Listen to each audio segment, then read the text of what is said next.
السعر 650 ألف. غرفة مستخدمة نظيفة أم الخمسة، كل باب باحاتها معزولة. يجيك هذا كنتور بهذا الشكل وهاي النظافة وهذا الصبغ الدرجة أولى. سعرها 650 ألف. خلي حجزك سريع. الزاوية مالتها تجي بهذا الشكل كنتورية وهذا الترتيب.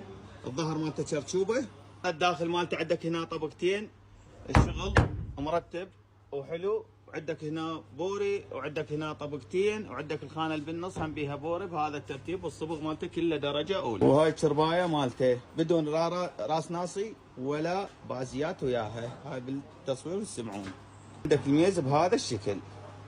سعرها 650. عنواننا بغداد حسينيه المعامل. عندنا توصيل والتوصيل مو مجانا. ولا بازيات ولا راس ناس وياها. ما تعرفون الراس ناس والبازيات شنو ذن الصغار، يعني ما تحتاج الغرفه. والغرفه ببلاش. بس الكنتور يسوى له 500 ألف. الله يدومك يا رخص. وعنده هاي وحده ام السته سعرها 550 500 ألف. هسه راح انزلها وهم اصورها لكم.